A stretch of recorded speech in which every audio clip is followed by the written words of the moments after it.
بسم الله الرحمن الرحيم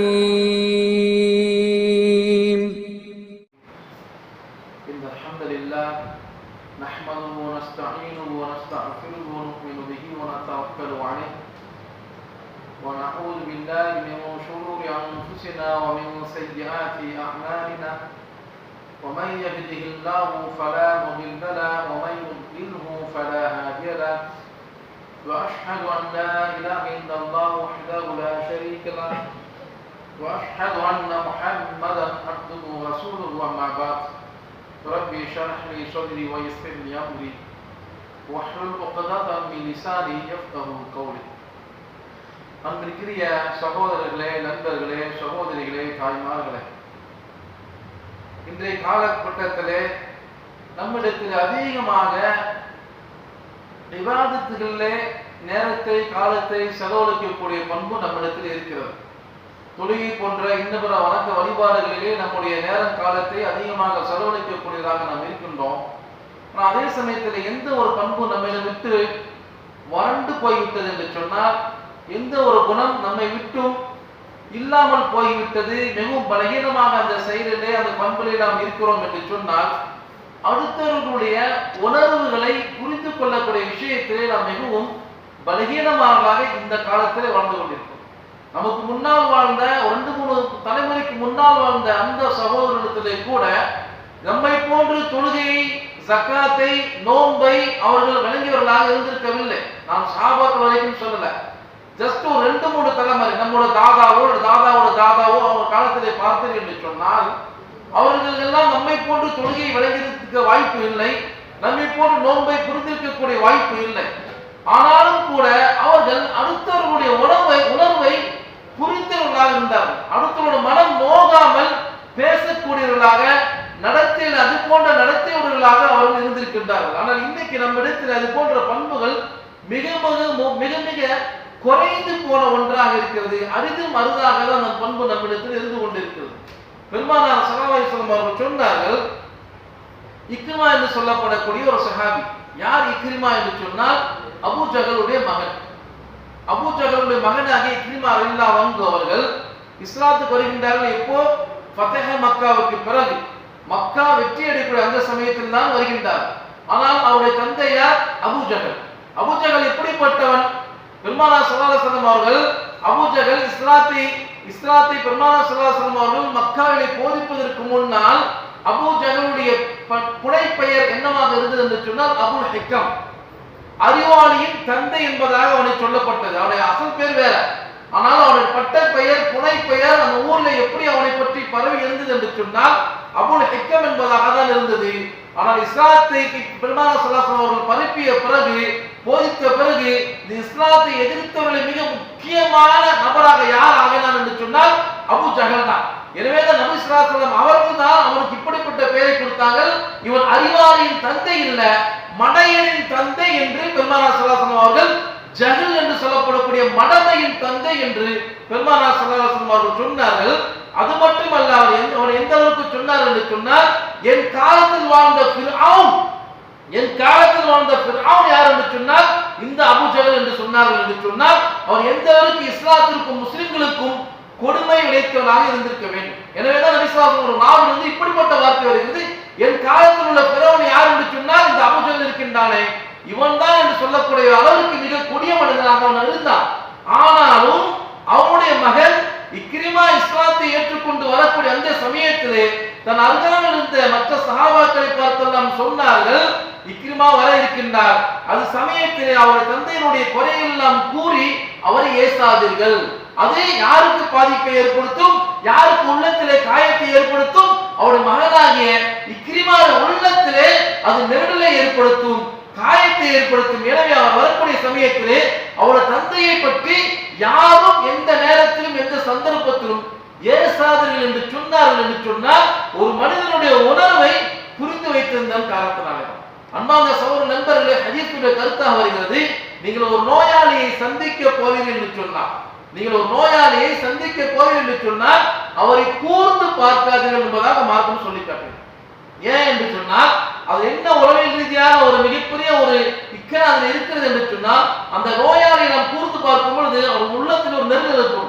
நேற்றோடு நம்ம நல்லா இருந்தோம், ஆரோக்கியமா இருந்தோம், உடல் புஷ்டியா இருந்தோம், இப்ப நம்ம வெளிச்சு போய் ஒரு மாதிரி இருக்கோம், நம்ம இந்த நோயிலிருந்து மீளுவோமா இல்லையான்னு தெரியல, இவர் பாக்குற பார்வையை பார்த்தா இவன் ஒரு நேரத்துல இப்படி இருந்த இப்ப எப்படி ஆயிட்ட பாத்தியா அப்படின்னு சொல்லி என்னுடைய இயலாமையை இவர் பார்ப்பது போன்று இருக்கிறதே என்கின்ற மனநிலை அவருக்கு ஏற்படலாம் என்கின்ற காரணத்தினாலேதான், அவருடைய உணர்வை புரிந்ததன் காரணத்தினால்தான் இந்த மார்க்கம் நமக்கு சொல்லி காட்டுகிறது, நீங்கள் ஒரு நோயாளியை சந்திக்க போனீர்கள் என்று சொன்னால் அவரை கூர்ந்து கூட பார்க்காதீர்கள் என்பதாக. ஏன் உள்ளத்திலே பல்வேறு விதமான எண்ணங்கள் நம்முடைய பார்வையின் மூலமாக அவருக்கு ஏற்படலாம் என்பதனாலே மார்க்கம் அப்படி கூட நோயாளியை பார்க்காதீர்கள் என்று அவருடைய உணர்வுக்கும் நம்ம மார்க்கம் மதிப்பளிக்கக்கூடியதாக இருக்கிறது.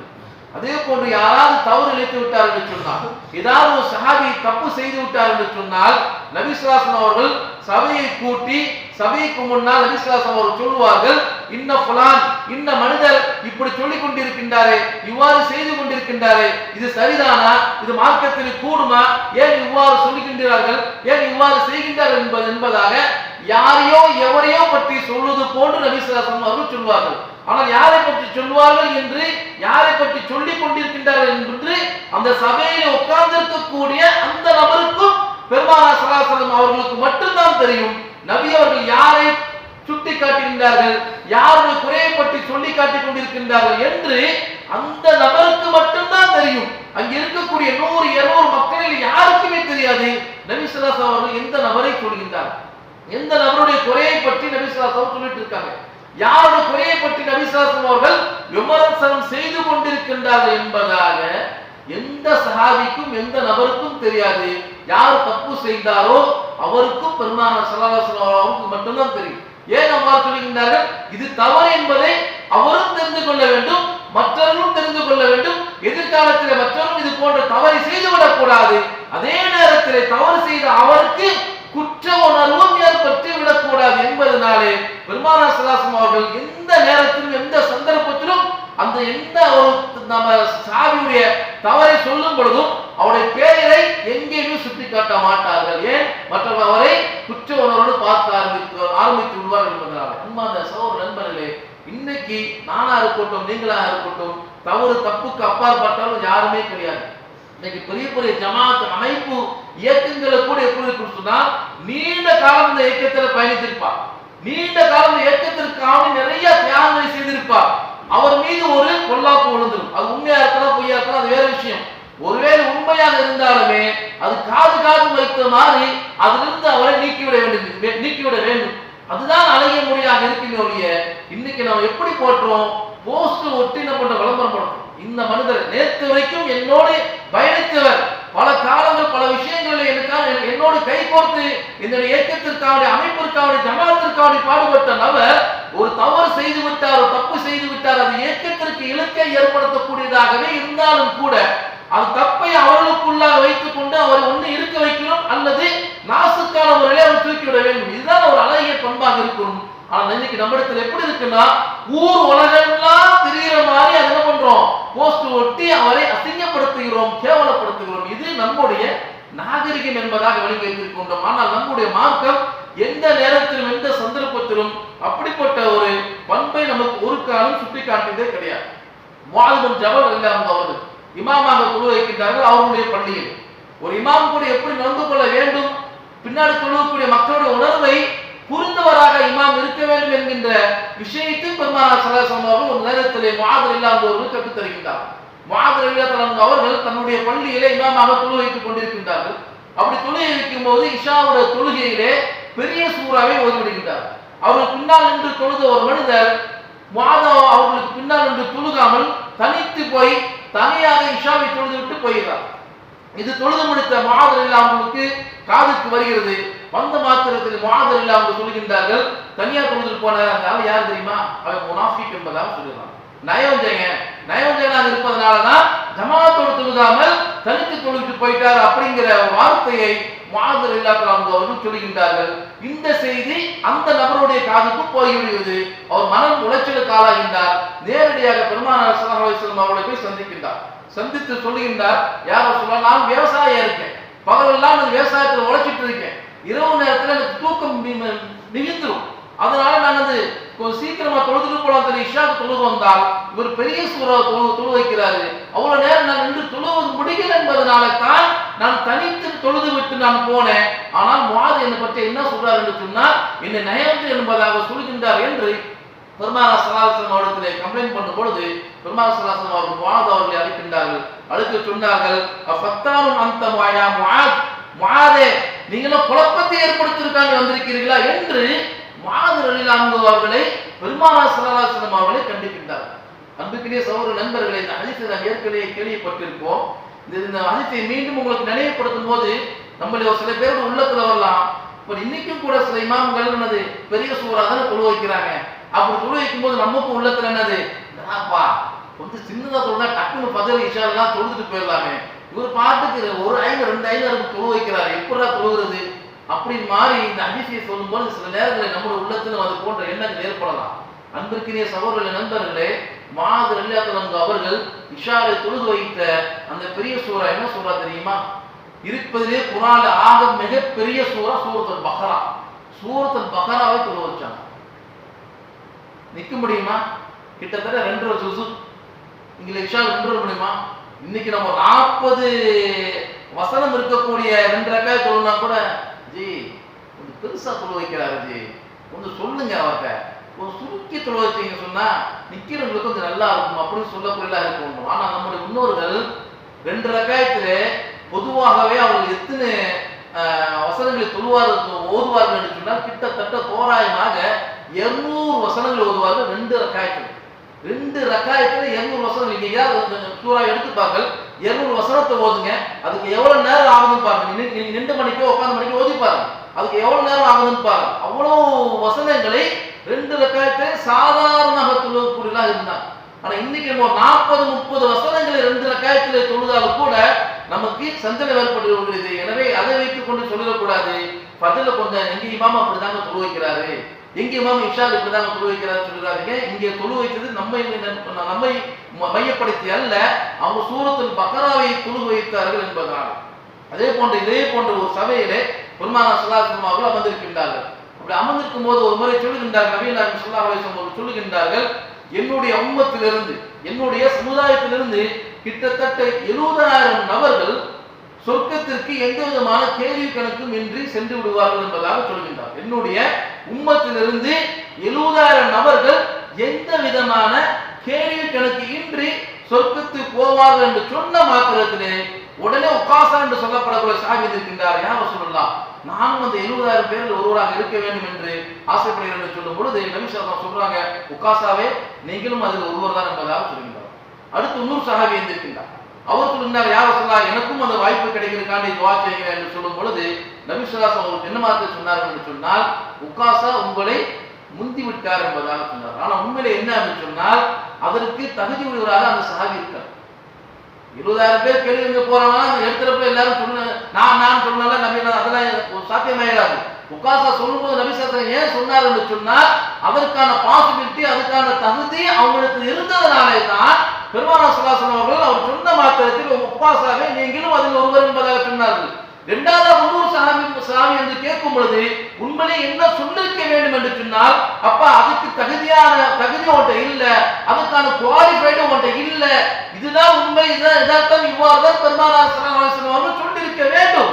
ஆனால் நபி ஸல்லல்லாஹு அலைஹி வஸல்லம் அப்படி சொல்லல, மாறாக இப்படி சொன்னார்கள், அவர் மனம் புண்பட்டு விடக்கூடாது என்பதற்காக வேண்டி உக்காசா உங்களை விட முந்தி விட்டார் என்று அவர் உணர்வை புரிந்து அவர் மனம் நோகக்கூடாது என்பதற்காக வேண்டிதான் பெருமானார் ஸல்லல்லாஹு அலைஹி வஸல்லம் அவர்கள் இப்படிப்பட்ட வார்த்தையை அழகிய முறையில் அவருக்கு சொல்லி காட்டினார். அன்பான சகோதர நண்பர்கள், நம்ம அடிக்கடி கேள்விப்பட்டிருப்போம். ஒரு முறை பள்ளியில நபி ஸல்லல்லாஹு அலைஹி வஸல்லம் அவர்கள் சஹாபாக்களோடு இருக்கின்றார்கள். அப்படி இருக்கக்கூடிய சமயத்திலே ஒரு கிராமத்துவாசி பள்ளிக்கு வருகிறார். இங்கே பள்ளி வாசலுக்கு, கடை வீதிக்கோ வீட்டுக்கோ மற்ற பொது இடத்துக்கோ இல்ல, இபாதத் செய்வதற்காக வேண்டிய இறைவனை நினைவு கூறுவதற்காக வேண்டிய அமைக்கப்பட்ட ஒரு இடம் மஸ்ஜித். அந்த மஸ்ஜிதுக்கு அவர் வருகின்றார். வந்த மனிதர் என்ன பண்ணுகின்றார், யூரின் முட்டியது அப்படின்னு சொல்லிட்டு பள்ளியின் ஓரத்துல போய் என்ன பண்ணுகிறார், யூரின் கழிகிறார். நபி ஸல்லல்லாஹு அலைஹி வஸல்லம் பார்க்கிறாங்க, மற்ற சஹாபா பார்க்கிறாங்க. மாத்திர சஹாபாக்கள் எல்லாம் கோபம். அவர் உடனே போய் தடுக்கிறதுக்கான மெனக்கறாங்க. நபி ஸல்லல்லாஹு அலைஹி வஸல்லம் என்ன சொன்னாங்க, இல்ல விடுங்க, அவரு நானா இருந்தாலும் நீங்க சரி யூரின் இருக்கும்போது டக்குன்னு வந்து சீக்கிரம் வராது பஸ் வந்துச்சு அப்படின்னு சொன்னா பொருளா அப்படின்னு தான் சொல்லுவோம். ஏன்னா அந்த நேரத்துல அந்த முழுசா முடிச்சாதான் உள்ளமே திருப்தி அடையும். அந்த மனநிலையை புரிந்ததால அந்த அம்மா இருக்கக்கூடிய இடம் மிக உயர்ந்த இடம் தான், அது மாற்று கருத்து இல்லை. ஆனால் நபிசாசம் அவர்கள் அவருடைய மனநிலையை உணர்வை புரிந்ததன் காரணத்தினாலதான் சஹாபாக்கள் தடுத்தார்கள். அவர் முழுமையாக இருந்து முடியட்டும், விருங்க பொறுங்க அப்படின்னு சொல்லி சஹாபாக்களை தடுக்கின்றார்கள். அன்பான சகோதர நண்பர்களே, இந்த பண்புல இது போல எக்கச்சக்கமான பண்புகள் இருக்கிறது. அடுத்த உள்ள உணர்வுகளை எப்படி மதிக்கணும் என்று சொல்லக்கூடிய மார்க்கத்தில் நாம் இருந்து கொண்டிருக்கின்றோம். அப்படி அந்த மனிதனுடைய உயிரில் இருக்கிற வரைக்கும் அவரை விட்டு அதன் பிறகு அவர் அழகி முறை அழைத்து அவர் சொல்லுகின்றார்கள், பள்ளிவாசல் என்பது இறைவனை திக்ர் செய்வதற்காக வேண்டி இறைவனை நினைவு கூறுவதற்காக இருக்கக்கூடிய இடம். இந்த இடத்துல நீங்கள் சிறுநீர் கழிப்பது நல்லது கிடையாது என்று அவருக்கு புரியும்படியாக அழகிய முறையை சொன்ன மாத்திரத்திலே அந்த மனிதர் எப்படிப்பட்ட பதிலை சொன்னார் என்று சொன்னார், மா ரஐது முஅல்லிமன் கப்லஹு வலா பஅதஹு அஹ்ஸன மின். மா ரஐது முஅல்லிமன், நான் இதுவரை வாழ்நாள் இப்படிப்பட்ட ஒரு ஆசிரியரை இதற்கு முன்னாலும் பார்த்தது கிடையாது, உங்களுக்கு பின்னாலும் பார்க்க போறது கிடையாது. அஹ்ஸன மின், இதை விட அழகிய முறையிலே பண்பான முறையிலே எடுத்து சொல்லக்கூடிய ஒரு மனிதரை இதற்கு முன்னாலும் பார்த்ததில்லை, இதற்கு பின்னால் நான் பார்க்க போவது கிடையாது என்று அவர் உள்ளத்தில் நபி ஸல்லல்லாஹு அலைஹி வஸல்லம் பற்றிய ஒரு உயர்ந்த ஒரு எண்ணத்தை ஏற்படுத்தினார். சொன்னால் எதன் காரணத்தினாலே அவருடைய உணர்வை அந்த நேரத்திலே அந்த சந்தர்ப்பத்திலே நபி ஸல்லல்லாஹு அலைஹி வஸல்லம் சொன்னனாலதான். நானும் நீங்களும் பள்ளியோட ஜன்னல் வழியா ஒரு துப்புனாரு, எச்சி துப்புறா சளி துப்புறாரு, அந்த சளி ஆகிற அந்த ஜன்னல் அப்படியே லைட்டா வடியுதுன்னு வைக்கிறேன், அது வெளியே போயிட்டு பாது உள்ள வடியுதுன்னா பட்டனிலே போட்டுரும். அறிவு இருக்கு அவனுக்கு, பள்ளிவாசல போய் துப்புறியா அது எப்படி ஏதாவது இருப்பாரு அப்படின்னு சொல்லி இன்னைக்கு அந்த நேரத்திலே ஒரு கலவரத்தை நம்ம ஏற்படுத்தி விடுவோம். ஆனால் அந்த மனிதர் அதை விட மோசமான ஒரு செயலை நம்முடைய பார்வையில மோசமான ஒரு செயலை செய்த பிறகும் கூட சஹாபாக்களை தடுக்கின்றார்கள், அவரை அழைக்கின்றார்கள், அழகிய முறையிலே அவருக்கு அது நசீகத்தும் சொல்கின்றார்கள், புரிய வைக்கின்றார்கள். அம்மா அந்த சகோதர நண்பர்களே, இவ்வாறு தான் நம்மிடத்தில் இந்த பண்புகள் நம்மிடத்திலே வறண்டு போய்விட்டதுனால நம்முடைய இருக்கக்கூடிய பிரச்சனைக்கு ஆக முக்கிய காரணம் என்னவென்று சொன்னால், அண்ணன் தம்பியுடைய உணர்வை, அக்கா தங்கச்சியுடைய உணர்வை, ஒரு ஜமாத் இன்னொரு ஜமாத்துடைய உணர்வை, ஜமாத்தில் இருக்கக்கூடிய சகோதரர்கள் இன்னொரு சகோதரர் உணர்வை இப்படி புரியாமல் ஏன் உணர்வுக்கு மட்டும்தான் நான் முதலிடம் தருவேன், முக்கியத்துவம் தருவேன், ஒரு உணர்வு பற்றி நான் சிந்திக்க வேண்டிய தேவையே இல்லை என்கின்ற மனோநிலைக்கு நாம் வருவதனாலதான் இன்னைக்கு குடும்பக்கு மத்தியிலே ஜமாத்துக்கு மத்தியிலே மிகப்பெரிய பிரச்சனைகள் எல்லாம் வருவதற்கு மிக முக்கியமான காரணமாக இருக்கிறது. எனவே அன்பிற்குரிய சகோதர நண்பர்களே, அடுத்த உணர்வை புரிந்து கொண்டு வாழக்கூடிய நன்மக்களாக இருக்க வேண்டும். மார்க்கம் எந்த அளவுக்கு நமக்கு கற்றுத்தருகிறது சொன்னால், மனிதர்கள் உணர்வு அல்ல. நீங்கள் குர்ஆன் எடுத்து பார்த்தீர்கள் என்று சொன்னால், ஒரு முறை சுலைமான் அலைஹிஸ்ஸலாம் அவர்கள் தன்னுடைய படை பட்டாளத்தோடு சென்று கொண்டிருக்கும் போது ஒரு எறும்பு அதனுடைய கூட்டத்தோடு அந்த எறும்பு பொந்தில் இருக்கும். சுலைமான் அலைஹிஸ்ஸலாம் படை பட்டாளத்து வருவதை பார்த்துவிட்டு அந்த எறும்புடைய தலைவன் சொல்லும், நீங்க என்ன பண்ணுங்க, சுலைமான் அலைஹிஸ்ஸலாம் அவர்கள் படை பட்டாளத்துக்கு வராங்க, எனவே நீங்க என்ன பண்ணுங்க, பொந்துக்குள்ள போய் ஒளிஞ்சுக்குங்க, வெளியில நிக்காதீங்க அப்படின்னு சொல்லி ஏலான் செய்யும் பொழுது, அறிவிப்பு செய்யும் பொழுது எல்லா எறும்புகளும் உள்ள போய் ஒளிஞ்சுக்கிறோம். இது சுலைமான் அலைஹிஸ்ஸலாம் காதில் விழும். சுலைமான் அலைஹிஸ்ஸலாம் அவர்களுக்கு மனிதனுடைய பேச்சு மட்டுமல்ல, இன்ன பிற ஜீவராசியுடைய பேச்சுகளும் அவருக்கு தெரியும் என்பதனால இதை கேட்ட மாத்திரத்தில் தன்னுடைய பாதையை மாற்றி விடுகின்றார். அன்பான சகோதர நண்பர்களே, மனிதனுடைய உணர்வை அல்ல, ஏழை ஜீவராசியின் உணர்வுக்கும் கூட மதிப்பு தர வேண்டும் என்று இந்த மார்க்கம் நமக்கு சொல்லி காட்டுவதனாலே தான் குர்ஆனை இந்த சம்பவத்தை எல்லாம் போட்டு காட்டுறோம். ஏன் குர்ஆன் இந்த சம்பவத்தை சொல்லணும்? சுலைமான் அலைஹிஸ்ஸலாம் அவர் நடந்து கொண்டாங்கன்னு சொல்றதுல நமக்கு என்ன பிரயோஜனம்? அடுத்த ஒரு உணர்வு அது மனிதனாக இருந்தாலும் சரி, இன்னும் பிற ஜீவராசிகளாக இருந்தாலும் சரி, அவர்களுக்கு உணர்வுக்கும் மதிப்பு தரணும் என்பதை மார்க்கம் நமக்கு சொல்லி காட்டுகிறது. அதனால தான் ஒரு விபச்சாரியாக இருந்த போதும் கூட நாளோட உணர்வுக்கு அவர் மதிப்பு தந்ததன் காரணத்தினால் அவர் சொர்க்கவாசியாக ஆனார் என்று மார்க்கம் சொல்கிறது. விபச்சாரம் செய்யக்கூடிய பெண்ணாக இருந்தாலும் கூட ஒரு நாய் என்பது ஐந்தறிப்படுத்த ஒரு ஜீவன் தான், ஆனாலும் அதனுடைய உணர்வுக்கு அந்த பெண் மதிப்பளித்தார் என்பதன் காரணத்தினால தான் சொர்க்கத்திற்கு போனார் என்கின்ற ஹதீஸை நாம் கேள்விப்பட்டிருக்கிறோம். எனவே அடுத்த உணர்வுக்கு மதிப்பளித்து அது யாராக இருந்தாலும் சரி, தன் கீழே வேலை பார்க்கக்கூடிய வேலையாட்களாக இருந்தாலும் சரி, தான் பெற்றெடுத்த பிள்ளையாக இருந்தாலும் சரி, தனக்கு கீழே இருக்கக்கூடிய மனைவியாக இருந்தாலும் சரி, யாராக இருந்தாலும் அவருடைய உணர்வுக்கு மதிப்பு கொடுத்து நல்ல முறையில் அவர்களுக்கு நடந்து கொள்ளக்கூடிய நற்பாக்கியசாலிகளாக ஆகுவதற்கு அல்லாஹ் சுப்ஹானஹு வ தஆலா அவர்களுக்கு எனக்கும் உங்களுக்கும் தௌஃபீக் செய்வானாக. வாஹிரு தஅவானா அல்ஹம்துலில்லாஹி ரப்பில் ஆலமீன்.